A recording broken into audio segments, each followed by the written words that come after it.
Hi friends, welcome back. भैया भारत और UN की शरण में आया। कौन आया जरा देखो तो सही, तब आएगा मजा। चलो वीडियो शुरू करते हैं। वीडियो शुरू करने से पहले अगर आप चैनल पर नए हो और आपने अभी तक सब्सक्राइब नहीं किया तो जल्दी से पहले सब्सक्राइब के बटन और बेल आइकन को क्लिक कर लो ताकि आपको हमारे सारे न्यू वीडियोस के नोटिफिकेशन मिल जाएं जैसे हम अपलोड करें। अगर आपको वीडियो पसंद आता है प्लीज लाइक एंड शेयर। चलिए शुरू करते हैं।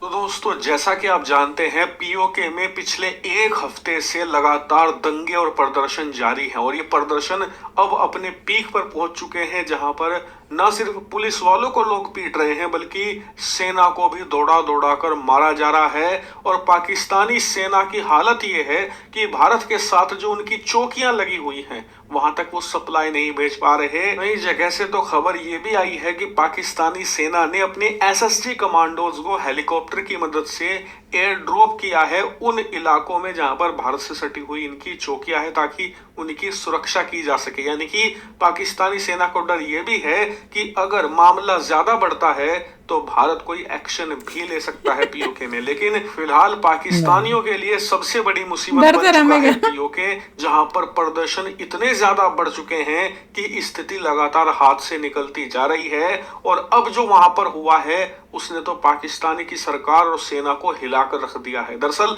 जैसा कि आप स्क्रीन पर देख सकते हैं, रिपोर्ट निकलकर सामने आई है कि जो ये प्रदर्शन हो रहे हैं ये पाकिस्तान ऑक्युपाइड कश्मीर के अंदर मौजूद एक कमेटी द्वारा कराए जा रहे हैं। और इस कमेटी का नाम है जम्मू कश्मीर आवामी एक्शन कमेटी। और ये कमेटी पूरे पीओके के जितने भी छोटे और बड़े कारोबारी हैं उनको वहां पर इकट्ठा करके ये प्रोटेस्ट करवा रही है। और ये प्रोटेस्ट अब यूएन यानी कि संयुक्त राष्ट्र में भी पहुंच चुके हैं। जी हाँ, जैसा कि आप स्क्रीन पर देख सकते हैं, पाकिस्तान ऑक्युपाइड कश्मीर के जो नेता हैं और जो प्रतिनिधि हैं वो पीओके में पाकिस्तान के खिलाफ शिकायत कर रहे हैं कि वहां पर जो सेना और वहां पर पुलिस है वो पीओके में शांतिपूर्ण प्रदर्शन कर रहे लोगों पर अंधाधुंध गोलियां चला रही हैं। लोगों के खिलाफ हिंसा का सहारा लिया जा रहा है इस प्रोटेस्ट को दबाने के लिए। और इसीलिए यूनाइटेड नेशन इस मामले में हस्तक्षेप करे और पाकिस्तान की सरकार के खिलाफ एक्शन लिया जाए। लेकिन बात सिर्फ यूएन तक सीमित नहीं है। जैसा कि आप स्क्रीन पर देख सकते हैं, पाकिस्तान ऑक्युपाइड कश्मीर के जो राजनीतिक कार्यकर्ता हैं और नेता हैं जिनका नाम है अमजद अयूब, जो कि एक बहुत बड़े लीडर माने जाते हैं, उन्होंने भारत से मांग करी है कि भारत हमारी मदद करे, विशेष रूप से इस मामले में दखलंदाजी दे और पाकिस्तान के जो राजदूत हैं कम से कम उन्हें ही तलब करके उनसे सवाल जवाब तो भारत करे ही। और इसके अलावा जो भी एक्शन भारत ले सकता है वो ले, ताकि उससे हमारी बहुत मदद होगी। भले ही भारत कोई छोटा भी एक्शन ले लेकिन उससे भी हमें राहत तो मिलेगी ही। यानी कि पीओके के लोग और वहां के राजनीतिक कार्यकर्ता अब पाकिस्तान की सेना सरकार के खिलाफ भारत और यूएन की शरण ले रहे हैं। और आने वाले समय में अगर ये प्रदर्शन ऐसे ही बढ़ते रहते हैं तो ये लोग दुनिया के अलग अलग देशों में पाकिस्तान की सेना के खिलाफ आवाज उठाना शुरू करेंगे। और ये पाकिस्तान की सेना सहन नहीं कर पाएगी। लेकिन फिलहाल पाकिस्तान की सेना के लिए एक अच्छी बात ये हो रही है कि भारत इस मामले पर ज्यादा नहीं बोल रहा है। बोल इसलिए नहीं रहा है क्योंकि भारत में चुनाव चल रहे हैं, सब इसमें व्यस्त हैं। यही कारण है कि इसका फायदा उठाकर लोगों के खिलाफ बर्बरता कर रहा है, लाठीचार्ज हो रहे हैं, गोलियां चलाई जा रही हैं। इसके अलावा अन्य प्रकार के तमाम जो अत्याचार संभव हैं सब पीओके के लोगों पर हो रहे हैं। और इसीलिए कहा जा रहा है कि पाकिस्तान के पास 4 जून तक का मौका है, क्योंकि उसके बाद भारत की सरकार का गठन हो जाएगा और फिर भारत इसमें बहुत रुचि लेगा और इसमें कोई ना कोई जल्दी हो 4 जून भाई।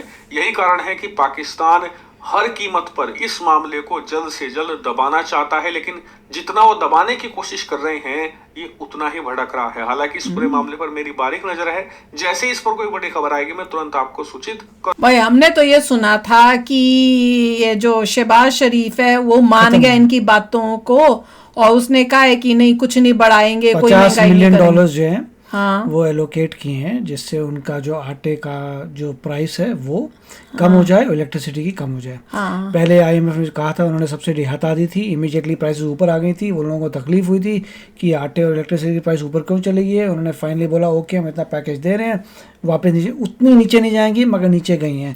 उसके बाद सुनने में आया था कि जितनी भी मार काट है वो कम हो गई है, सब ठीक हो गया। लोग बोल रहे हैं फाइन, अब वो बस देखना है पैसा कब आता है और कब जो है उनकी चीज़ें ठीक होती हैं। तो अब उन्होंने ये भी कहा था कि उन्हीं की लैंड में पूरे हाइड्रो इलेक्ट्रिक पावर प्लांट्स हैं, वहीं से इलेक्ट्रिसिटी निकलती है और हमारे कोई फ्री नहीं है। कैसे हो सकता है हम यहाँ टैक्स दें, क्यों भाई, हमारे सामने निकल रही है। होता है तो ये सब चीज़ों में हो रहा है, मगर क्योंकि उनको आदत पड़ गई है फ्री चीज़ों की। कोई भी चीज़ फ्री में नहीं होती। अगर तुम्हारे वहाँ पर भी हाइड्रो इलेक्ट्रिक प्लांट लगे तो चलाने में तो पैसा लगता है, वो सब सिस्टम करने में, इलेक्ट्रिसिटी बनाने में लगेगा। कोई चीज़ फ्री कैसे हो सकती है? तुम्हारे वहाँ पे तो उन्होंने अजीब अजीब से बातें करते कि हमारे स्टेट में लगा तो हमें फ्री होना चाहिए। तुम्हारे स्टेट में लगा फ्री कैसे होगा? उसको चलाने के लिए पैसा लगता है भाई। नेट रिजल्ट ये है कि तुम्हारी अगर कंट्री अच्छा कर रही है तो सस्ता पड़ेगा, कंट्री नहीं अच्छा करे तो महंगा पड़ेगा। तो ये पंगा हो रहा है। उनको ये लगता है कि वही जैसे बलूचिस्तान रहा था कि हमारे एरिया से तुम रिसोर्सेज ले रहे हो और हमारे पे ही हम टैक्स इंक्रीज कर रहे हो, हम किसके लिए टैक्स ज़्यादा क्यों पे करें? तो चक्कर यही हो रहा है। उनको फीलिंग क्यों आने लगी है जब वो देख रहे हैं कि इंडिया में प्रोग्रेस होती है, सारा बखेड़ा वहाँ से हुआ है। इंडिया में जब इतनी प्रोग्रेस हो रही है तो उनको लगता है कि इंडिया इतनी तेज़ी से आगे बढ़ रहा है, हम नहीं बढ़ रहे और हमारे ऊपर से टैक्स ये बढ़ रहा है वो बढ़ रहा है, तो उनको तकलीफ आ रही है। ऊपर बढ़ने की जगह बल्कि नीचे और जा रहे हैं, क्योंकि उनको दिख रहा है ना कि और महंगाई हो रही है और महंगाई उनकी बढ़ रही है, टैक्सेस बढ़ रहे हैं, तो उनको तकलीफ हो रही है। उन्हें अब तकलीफ हुई है। कंपेयर कर रहे हैं इंडिया से, वही मेन उनका प्रॉब्लम है। अब देखते हैं 4 जून तक रिजल्ट आएगा, फिर क्या होता है। अब क्वेश्चन ये है कि क्या वाकई में ये सब जो इन्होंने लॉलीपॉप दी है इन लोगों को कि भैया हम ये कर देंगे, क्योंकि पैसे तो अभी तक नहीं भेजे होंगे, सिर्फ बातचीत करके उनको चुप कराया होगा, तो ये उससे क्या ये वाकई शांत हो गए कि अभी भी चल रहा है? क्योंकि न्यूज तो अभी भी आई जा रही है यहाँ पे कि छोटी मोटी आ रही है, अभी उतना नहीं है, शांत हो गए। जो पोस्टर दुनिया भर ने लगाया था इंडिया का वो एक ही पोस्टर था। अच्छा, सब जगह लोगों ने एक ही वो पोस्टर दिखाया है। तो कुछ लोग हैं जो ये भी प्रेशराइज क्रिएट कर रहे हैं कि हम इंडिया के साथ अच्छा, उनको पता है ना कि यही करेंगे तब तो ये मानेंगे, नहीं तो इन्होंने ऐसे ही चुप बैठे रहना है। जैसे ही इनको लगेगा कि भैया इंडिया जो है वो इसमें घुसने वाला है, तब इनकी जान निकलेगी पाकिस्तान की, और वही हुआ। तभी तो उन्होंने उसी टाइम इनकी बात मान ली है। अब देखते हैं आगे क्या होता है। पर जिस तरह से ये यूएन में गए ना, वो बहुत अच्छी बात है, क्योंकि ये पाकिस्तान बार बार हमारे कश्मीर को के इशू को लेके जाता था। कब से, मतलब जब से छोटे हैं तब से सुन रहे हैं यूएन में जाके रोना रोना रोना रोना।